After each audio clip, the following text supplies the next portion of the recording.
All the guys would try to, Undertaker, at the end of every event, Undertaker would pull out a little bottle of whiskey, bourbon or whatever, scotch, and everybody would take a sip before we go to the next country. So like the last day in Germany, now we're going to France. So before we go to France, we're going to salute Germany.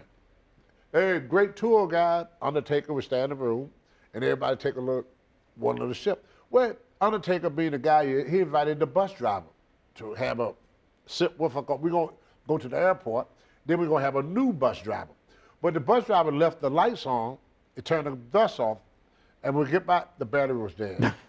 So now all them ramps go uphill. In every casino you go to Boston Garden, they all go uphill. Then when you're going out of the parking lots underneath. All the guys would push the bus, they fall back down. Push the button, fall back down. Finally, Mark Henry sitting there like this watching them. He said, move out the way. He put his back to it, started getting that bus rolling, flipped around real fast, started running with the bus uphill. Wow. That's how strong Mark Henry is. We used to be driving in Europe, all the streets are real narrow.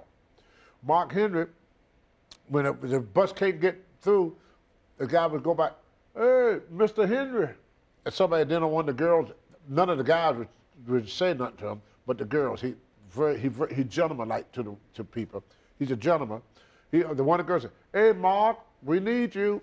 He would get off the bus, grab the back end of the car, put it on the sidewalk, grab the front end of the car, put it on the sidewalk, get back on the bus. Wow. Just like that. They got tapes, they're taking real frying pan, cast iron frying pan. You ever seen that? He don't know his own strength. But his problem was he came along during a time where people didn't like good guys. And they tried to put him over as a good guy, but as a bad guy, it wasn't there, Mark. No matter how he act, we give off vibes.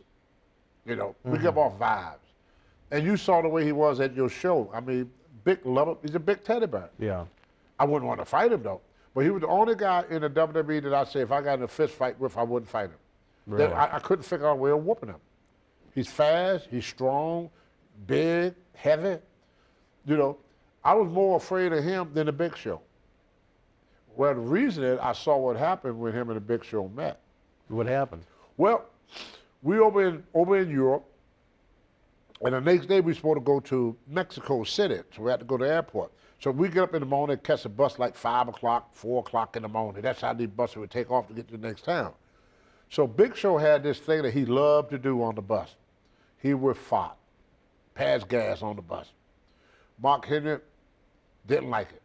So Mark Henry told him, said, Big Show, there's women's on this bus. They don't want to be smelling your butt. I don't want to be smelling your butt. Don't do it no more. Big Show said, okay. Now, I saw this with my own eyes. I'm not making it up. And I'm not putting down Big Show because I wouldn't want to fight him either. But anyway, one morning, he got on the bus, Big Show, and I knew he was going to fight. Because what he did, he looked around first to see if Mark Henry was on the bus yet. Mark Henry was not on the bus. So he figured he was going to do it before Mark Henry got on the bus. He figured the place better air out. It was funny to him. I did it too in a limousine on Legend House. Did you see that? Yeah, I remember. I did the same thing. So I'm not badmouth for him because I did the same thing. But anyway, just as he let it go, right in the middle of it, it would go like, he went, and some girl said, uh-oh, here come Mark. Because we all hear Mark tell him that. And he was trying to stop it. You know, it went, you know, kind of like a car that stuttered. Yeah. He was trying to catch it. He couldn't stop it from coming. He tried to stop the fight from coming. Like that was possible. He got on that bus. Mark Henry always walked with his head down. He got on the bus, Mark go,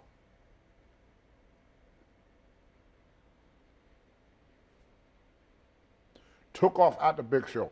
Big Show jumped up, took off running.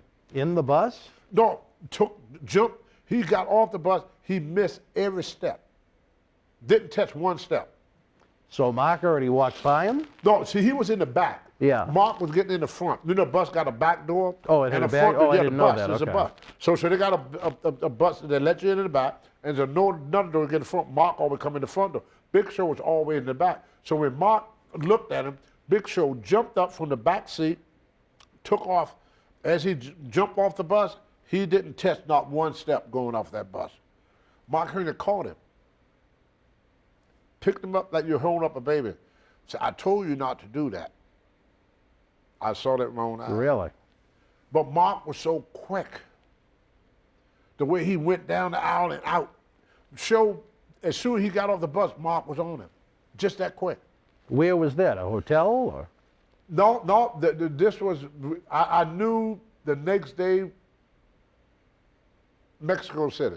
Mexico. You already Mexico mentioned that. in That's Mexico right. City, because I remember the next day they had me to leave early because I had to go back to do TV.